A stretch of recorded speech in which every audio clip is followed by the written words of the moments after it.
হযরতে জিবরাইল আলাইহিস সালাতু ওয়াস সালাম নবীকে ডাক দিয়ে বলে, ইয়া রাসূলুল্লাহ, ইয়া হাবিবাল্লাহ, ওগো নবীজি, দুইজন গজবের ফেরেশতা নিয়ে এসেছি। আপনি যদি বলেন গো নবী, এই তায়েফের জমিনকে আমি উল্টিয়ে দেব, তায়েফের জমিনকে উল্টিয়ে দিয়া আমি জিবরাইল ধ্বংস করে ফেলব। এমনি নবীজি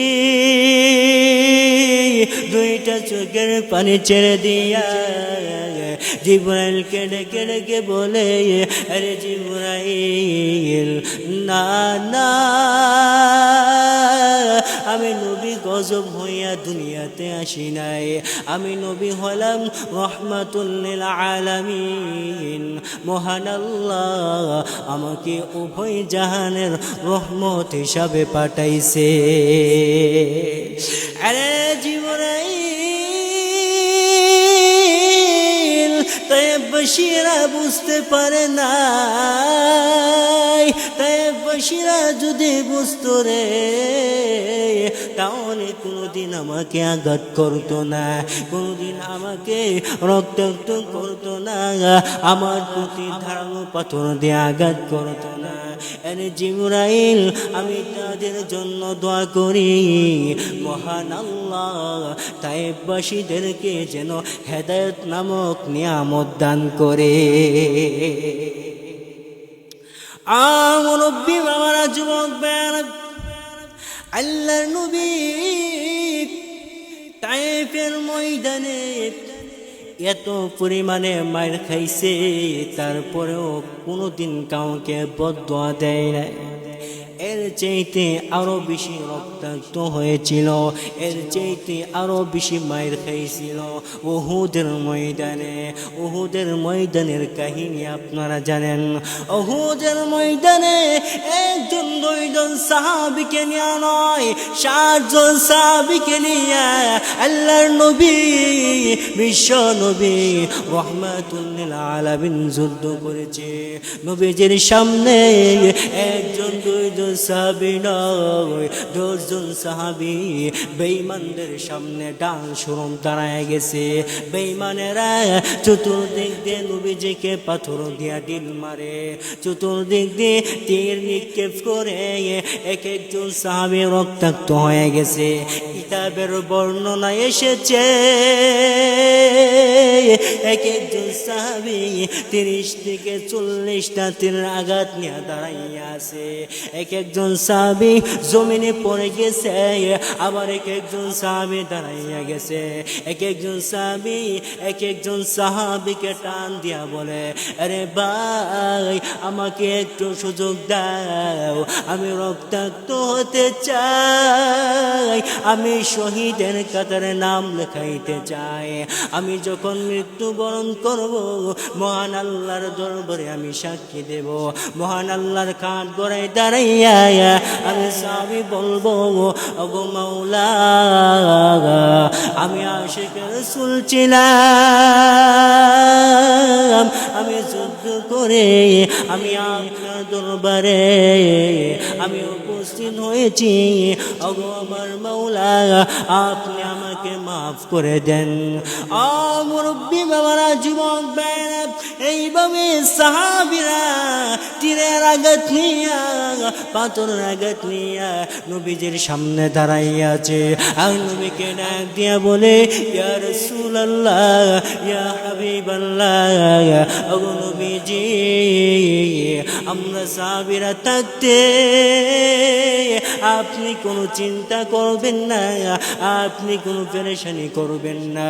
ওগো নবীজি, আমরা সকল সাহাবীরা মিলে আপনাকে কথা দিছি, আমরা সাহাবীরা যতক্ষণ পর্যন্ত উহুদের ময়দানে জীবিত থাকব, ততক্ষণ পর্যন্ত একটা বেঈমান আপনার শরীরে টুকা দিতে পারবে না।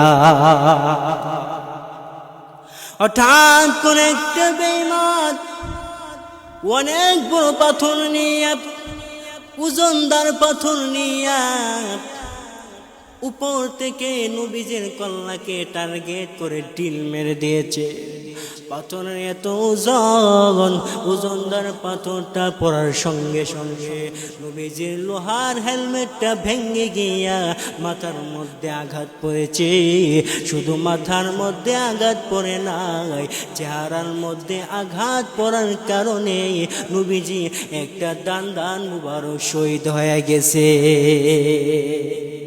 এবার আল্লাহর নবী, বিশ্ব নবী রাহমাতুল লিল আলামিন বেহুশ হইয়া গর্তের মধ্যে পড়ে গেছে। আর মদিনার মধ্যে হইচই শুরু হয়ে গেছে। শয়তানের সুযোগ পাইয়া মদিনাবাসীদেরকে জানাইয়া দিয়েছে, আরে মদিনাবাসী,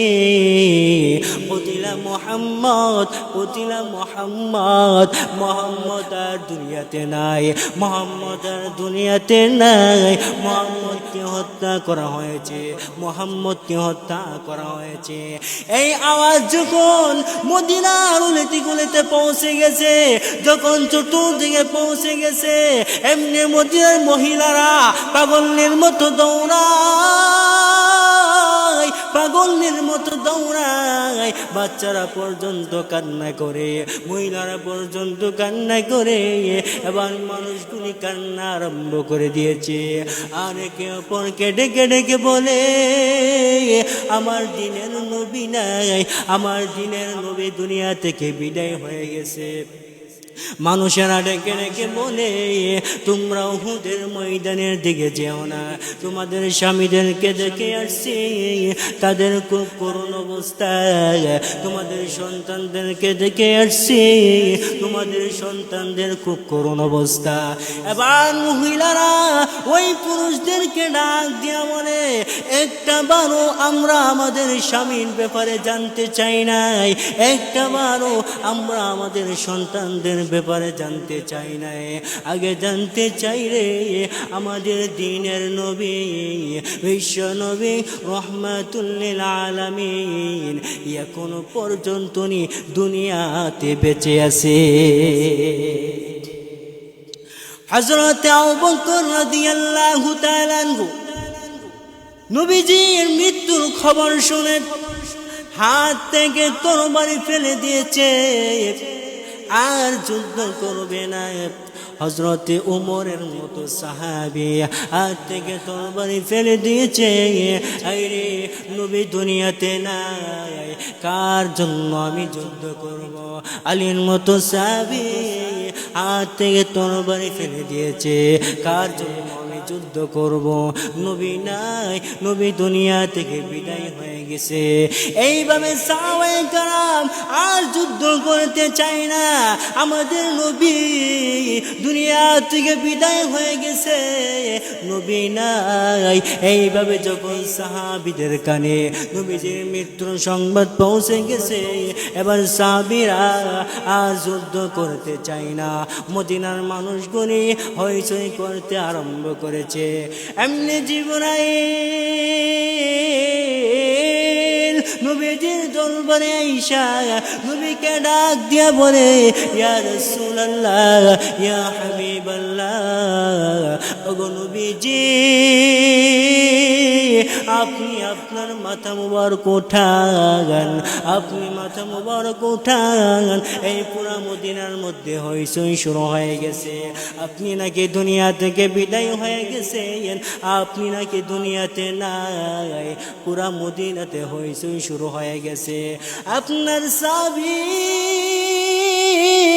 হযরতে আবু বকর আর যুদ্ধ করে না, হযরতে উমর যুদ্ধ করে না, হযরতে আলী যুদ্ধ করে না, হযরতে উসমান যুদ্ধ করে না, সকলেই যুদ্ধ করা বাদ দিয়ে দিছে।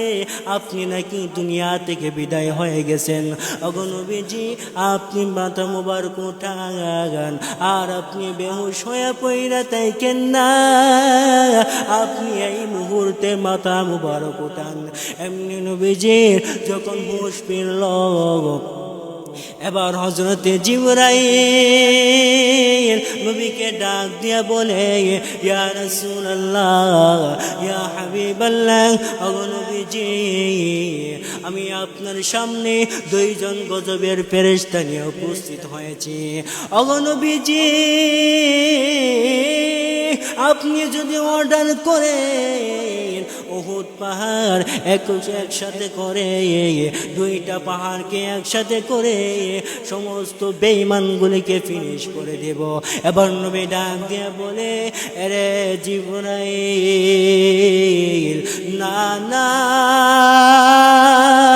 আমি গজব হইয়া এই পৃথিবীতে আসি নাই, মহান আল্লাহ আমাকে রহমত হিসাবে দুনিয়াতে পাঠাইছে।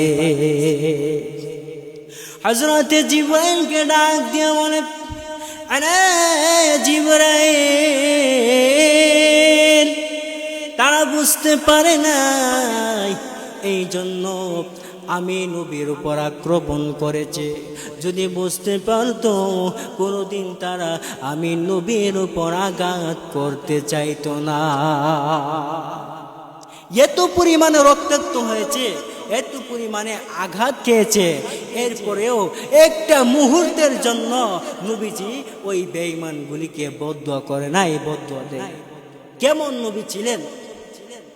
এই জন্য আল্লাহ রব্বুল আলামিন পবিত্র কালামুল্লাহ শরীফের মধ্যে উল্লেখ করেন, লাকাদ কানা লাকুম ফি রাসূলিল্লাহি উসওয়াতুন হাসানাত। আল্লাহ তাআলা বলেন, তোমাদের জন্য তোমাদের নবীর মধ্যে উত্তম আদর্শ রয়েছে। এই আদর্শ নামক নিয়ামত যদি তোমরা গ্রহণ করতে পারো, ও বান্দা, ও বান্দি, আমি মহান আল্লাহ তাআলার ঘোষণা হলো, আমি মহান আল্লাহ তোমাদের জন্য পরকালে জান্নাত নামক নিয়ামতের ব্যবস্থা করে রাখবো। এই জন্য মুহতারাম হাজিরিন, আমরা আল্লাহ তাআলার নির্দেশ অনুযায়ী নবীজির আদর্শকে সব সময় গ্রহণ করার চেষ্টা করব। নবীজি কিভাবে চলাফেরা করেছেন, নবীজির প্রতিটা আদর্শ অনুযায়ী যদি আমাদের জীবনটাকে সাজাইতে পারি, মহান আল্লাহ পরকালে আমাদের জন্য জান্নাত নামক নিয়ামতের ব্যবস্থা করবেন। ও মুরব্বী বাবারা, ও যুবক ভাইয়েরা, এই ইসলামটাকে আমরা খুব সহজে পেয়েছি। এই ইসলামের জন্য সাহাবায়ে কেরাম রক্ত ঝরাইছে, এই ইসলামের জন্য নবী রাসূলুল্লাহ সাল্লাল্লাহু আলাইহি ওয়াসাল্লাম পর্যন্ত রক্ত ঝরাইছে। এই ইসলাম আমরা খুব সহজেই পাইছি। আমরা ইসলামের প্রতিটি কাজকর্ম, প্রতিটি বিধান যেন আমরা সঠিকভাবে, সঠিক নিয়মে আমরা পালন করতে পারি। আল্লাহ রব্বুল আলামিন আমাদের প্রত্যেককে সেই তৌফিক এনায়েত করুক। আমি আপনাদের কাছে